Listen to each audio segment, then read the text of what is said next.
నమస్తే, welcome to BRK. నేను మీ Ramya. So ఒక తమ్నెల్ చూశాను, మరి దారుణంగా తిడుతూ ఉన్నాడు. అతని పేరు జర్నలిస్ట్ పాను అంట. మేబీ అతను జర్నలిస్టా లేకపోతే ఇంకేంటన్నది నాకు తెలియదు. సో మెయిన్గా ఈరోజు అతను నా వీడియోకి రియాక్ట్ అయిన వీడియో చేశాడు కాబట్టి ఆయన అడిగిన కొన్ని క్వశ్చన్స్కి నేను ఆన్సర్ ఇచ్చే ప్రయత్నం చేస్తాను. సో ముందుగా ఇలాంటి పనికి మాలిన జ్ఞానం లేని బుద్ధి లేని యాంకర్లో తను ఏమన్నాడు అంటే బుద్ధి లేని యాంకర్ అంట. అదే అబ్బాయి అయి ఉంటే స్ట్రాంగ్గా పెట్టేవాడిని, వాడి ఫోటో వేసి చాలా దారుణంగా పెట్టేవాడిని. అంటే అబ్బాయి అయితే నువ్వు ఏదైనా అంటావా? నీకు ఆ హక్కు ఉందా వేరే వాళ్ళని అంతా? అమ్మాయి అయింది కాబట్టి సున్నితంగా బుద్ధి లేని యాంకర్ అన్నాను. కానీ ఇక్కడ అమ్మాయి కాబట్టి సున్నితంగా బుద్ధి లేని యాంకర్ అని అన్నాడు. ఇంకోటి, నీకు అన్నీ తెలుసు అన్నట్లుగా మాట్లాడుతున్నావు కదా. ఫస్ట్ టైం నువ్వు జర్నలిస్ట్గా ఉన్నప్పుడు అన్నీ తెలుసుకోవాలి అది ఇది అని అంటున్నావు. ఫస్ట్ థింగ్, నేను జర్నలిస్ట్ కాదు, నేను యాంకర్. సో ఇంకో విషయం వచ్చేసి వేరే సమస్యలు చాలా ఉన్నాయి, సో వాటి మీద ఫోకస్ చేయండి, బుద్ధి లేని మీడియా అది ఇది అంటున్నారు కదా. మరి నువ్వు చేసే పని ఏంటి? నువ్వు ఇంతకుముందు అన్నట్టుగా ఒక రైతుని తీసుకొని వచ్చి నువ్వు మధ్యలో కూర్చోబెట్టి వాళ్ళకున్న సమస్యల గురించి నువ్వు మాట్లాడొచ్చు అని నువ్వు నాకు అడ్వైజ్ ఇచ్చే ముందు నువ్వే ఒక యాంకర్ని, నువ్వే ఒక రైతుని తీసుకొని వచ్చి వాళ్ళ సమస్యల గురించి మాట్లాడేంత సత్తా నీకు లేదా? అడ్వైజ్ ఇవ్వాల్సిన అవసరం నీకేంటి? ఆ థాట్ వచ్చినప్పుడు నువ్వు చేయాల్సింది. అండ్ ఇంకొకటి, అసలు ఈ వీడియో అవసరం లేని వీడియో అన్నట్లుగా నువ్వు మాట్లాడినప్పుడు దీన్ని చూడాల్సిన అవసరం నీకేంటి? వ్యూస్ కోసం చేయనప్పుడు ఈ వీడియో నువ్వు చేయాల్సిన అవసరం నీకేంటి? నువ్వన్నట్లుగానే చాలా వరకు హత్య కేసులు జరుగుతున్నాయి, రేప్ కేసెస్ జరుగుతున్నాయి. వీటన్నిటి మీద నీకు అవగాహన ఉండి నీకు సమాజం మారాలి అని నీకు అనిపించినప్పుడు నువ్వే వాటిపైన వీడియో తీయాల్సింది. నువ్వు వీడియో తీయకుండా ఒక యాంకర్ మీద ఒక అమ్మాయిని తీసుకొని వచ్చి నువ్వు పబ్లిక్లో ఒక ఫోటో పెట్టి ఇష్టం వచ్చినట్టుగా మాట్లాడి ఆ అమ్మాయి బుద్ధి లేని అని ఇలాంటి మాటలు మాట్లాడాల్సిన అవసరం నీకేంటి? అండ్ నువ్వు జర్నలిస్ట్ అయినప్పుడు ఒక అమ్మాయిని నువ్వు ఎలా మాట్లాడాలి, ఎలా సంబోధించాలి అని తెలియనప్పుడు నువ్వేం జర్నలిస్ట్ అసలు? అండ్ ఇంకో విషయం ఏంటి అంటే, నువ్వు పదే రాధా మనోహర్ దాస్ గారిని ఇంటర్వ్యూకి పిలిస్తే రావట్లేదు అంటే ఈ వీడియో నువ్వు రియాక్ట్ అయితే వీడియో తీయడానికి రీజన్ నాకైతే అనిపిస్తుంది పర్సనల్గా. నువ్వు ఎన్నిసార్లు ఇంటర్వ్యూకి పిలిచినా నీ ఇంటర్వ్యూకి రాకపోతే ఏదో కక్షతో ఈ వీడియో తీసినట్లుగా నాకు అనిపిస్తుంది. అండ్ ఇంకో విషయం ఏంటి అంటే, ఫస్ట్ థింగ్, నేను జర్నలిస్ట్ కానప్పుడు ప్రతి వాటిపైన నాకు అవగాహన ఉండాల్సిన అవసరం లేదు. ప్రతిది ఇప్పుడు నేను పుట్టిన వెంటనే నేను అన్నీ నేర్చుకోవాల్సిన అవసరం లేదు కదా. ఏదైనా విత్ ఎక్స్పీరియన్స్ త్రూ వస్తుంది. అండ్ ఇంకొకటి, నేను ఎవరిని కూడా ఉద్దేశించి మాట్లాడలేదు, ఎవరిని కూడా గించపరిచి మాట్లాడలేదు. యాజ్ క్రిస్టియన్స్ని కావచ్చు, ముస్లిమ్స్ని కావచ్చు, ఒరిజినల్గా ఉండే వాళ్ళని I always respect them. And ఆ వీడియోలో కూడా అలానే ఉంది. అండ్ నువ్వు చిన్న క్లిప్స్ చూసి మాట్లాడొద్దు, నువ్వు పూర్తిగా మా వీడియోస్ అన్నీ చూసి మాట్లాడాలి. జర్నలిస్ట్ బాను అనుకుంటా. సో మీకు నేను ఫస్ట్ అంటే నేను ఏ పాయింట్ ఆఫ్ వ్యూతో ఆ రోజు ఇంటర్వ్యూలో మాట్లాడానో నేను చెప్తాను. సో నువ్వు ఫుల్గా ఇంటర్వ్యూ చూడకుండా వచ్చి చిన్న క్లిప్స్ వేసేసి అసలు నువ్వేంటో నాకే అర్థం కావట్లేదు. సో నా ఫస్ట్ క్వశ్చన్ వచ్చేసి, ఎప్పుడైతే పాకిస్తాన్తో మనం విడిపోయినప్పుడు, భారతదేశం పాకిస్తాన్తో విడిపోయినప్పుడు జనరల్గా చూసుకున్నట్టయితే మన భారతదేశంలో హిందువులు ఎక్కువగా ఉండేవారు. అండ్ క్రిస్టియన్స్ కానీ ముస్లిమ్స్ కానీ హిందూస్ ఒక 80 to 90% ఉంటే ఆ మిగతా 10%లో ముస్లిమ్స్ కానీ క్రిస్టియన్స్, బుద్ధిమ్స్ ఇట్లా సో అండ్ సో మిగతా వాళ్ళందరూ ఉండేవారు. మరి ఇప్పుడు చూసుకున్నట్టయితే హిందూ సంఖ్య ఎంత ఉంది చూసుకోండి మీరే. చాలా వరకు దీనికి కారణం ఏంటి అంటే, కేరళ స్టోరీ మనం చూసే ఉంటాము. చాలామంది ఆడపిల్లలని ట్రాప్ చేసి తర్వాత ముస్లింలుగా మారడం, లేకపోతే ఇంకా క్రిస్టియన్స్ విషయానికి వస్తే వాళ్ళు ఇంటికి వచ్చి మరి మీరు యేసు మిమ్మల్ని క్షమించడు, మీరు తప్పనిసరిగా క్రిస్టియానిటీలోకి రావాలి, లేకపోతే మీకు ఎలాంటి సమస్యలు ఉన్నా మీరు క్రిస్టియానిటీలోకి రావాలి, లేకపోతే చాలామంది పాంప్లెంట్స్ తీసుకొని వచ్చి బయటకు వచ్చి మీరు క్రిస్టియన్గా మారండి అని పాంప్లెంట్స్ ఇవ్వడం, ఇవన్నీ చూస్తున్నాం కదా. ఏ హిందూ అయినా ఇలా చేయడం నీకు కనిపించిందా?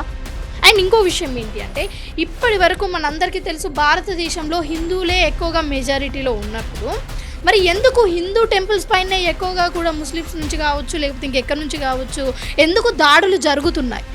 ఒక భారతదేశంలో హిందువులు, భారతీయులు ఎక్కువగా ఉన్నప్పుడు ముస్లిమ్స్ ఎవరైతే ఉన్నారో దాడి చేసేవాళ్ళు, వాళ్ళకి ఎప్పుడు భయం అనిపించలేదా? ఇంత క్వాంటిటీ ఆఫ్ అంటే ఇంత మంది భారతీయులు, హిందువులు ఉన్నప్పుడు వాళ్ళు మనపైన ఎక్కడ అడ్డు తిరుగుతారో అని. దీనికి రీజన్ ఏంటి అంటే, భారతీయులు హిందుత్వాన్ని నమ్మేవారు వాళ్ళే ఎక్కువగా స్ట్రాంగ్గా లేరు. అండ్ వాళ్ళు ఇంకా ఇలాంటి వాటన్నింటిని పట్టించుకునే సమయం కూడా ఇప్పుడు ఎవరికి లేకపోవచ్చు. వేరే వాళ్ళ విషయాలకి రావడం, ఇలాంటి ఇష్యూస్లలో పాల్గొనే అంత సమయం కూడా ఎవరికి ఉండకుండా మేబీ ఇది ఇంత సంచలనంగా మారిపోవచ్చు. సో నేనేమంటున్నాను అంటే నేను ప్రతి ఒక్క ఆస్పెక్ట్ని తీసుకొని వచ్చి అక్కడ క్వశ్చన్ అడిగాను.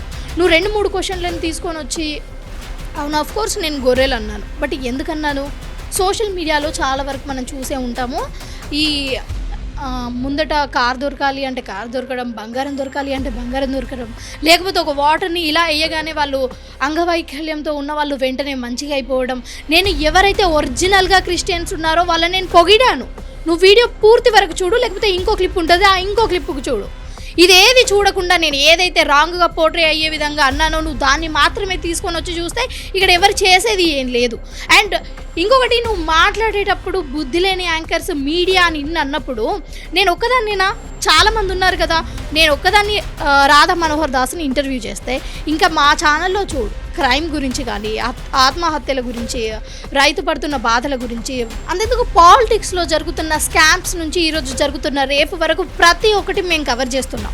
అండ్ ఇది కూడా కవర్ చేసాం, నువ్వు దీన్ని తీసుకొని వచ్చి అవేం చేయలేదు అంటే ఇది అవ్వదు. సో జర్నలిస్ట్ భాను గారు, మీరు అన్నారు కదా బుద్ధి లేని యాంకర్స్ అది ఇది అని.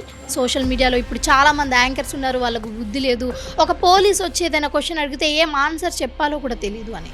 నిజంగా ఒక పోలీస్ వచ్చి ఏ క్వశ్చన్ అడిగినా నేను ఆన్సర్ చెప్పే విధంగా ఉంటే నేను లాయర్ని అవుతాను, కానీ నేను ఇట్లా జర్నలిస్ట్ని అవుతాను. సారీ, జర్నలిస్ట్ కూడా కాదు, నేను యాంకర్. Note this point.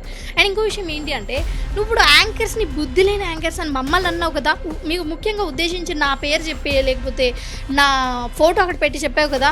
ఇప్పుడు సుమ ఉంది, చాలా పెద్ద యాంకర్. అలాగే సుధీర్, రష్మి, రవి, వీళ్ళందరూ యాంకర్సే కదా. సో వీళ్ళందరికీ కూడా లాలో చట్టబద్ధంగా అన్ని విషయాలు తెలిసే ఉంటాయా? ఇప్పుడు ఒక లాయర్ అక్కడికి వెళ్ళి ఏదైనా క్వశ్చన్ అడిగితే కంపల్సరీ వాళ్ళు చెప్తారా? చెప్పరు. ఎందుకంటే ఎవరి ఫీల్డ్లో ఎంతవరకు ఉంటుందో వాళ్ళకి అంత మాత్రమే తెలుస్తుంది. అండ్ అన్ని విషయాలు ప్రతి ఒక్కరికి తెలియాల్సిన అవసరం లేదు. అండ్ ఐఎమ్ షూర్ దట్ నీకు ప్రతి విషయం తెలీదు, ఏదో ఒక విషయం నీకు తెలియకుండానే ఉంటుంది. నీకు అన్నీ తెలుసు అని నువ్వు ఎంత విచ్చలవిడిగా మాట్లాడుతున్నావో that is all fault. And నేను జస్ట్ యాంకర్ని, అండ్ నేను ఫీల్డ్లోకి వచ్చి జస్ట్ 1.5 year మాత్రమే అవుతుంది. నేర్చుకోవాల్సింది చాలా ఉంది అండ్ నేర్చుకుంటాను కూడా. కానీ ఇలా ప్రతి ఒక్కరిని తీసుకొని వచ్చి నువ్వే చెప్తున్నావు కదా, సమస్యలు అంతగా ఉన్నప్పుడు ఆ సమస్యలన్నీ నువ్వే నెరవేర్చడానికి ప్రయత్నించు. ఎందుకు పక్క వాళ్ళని?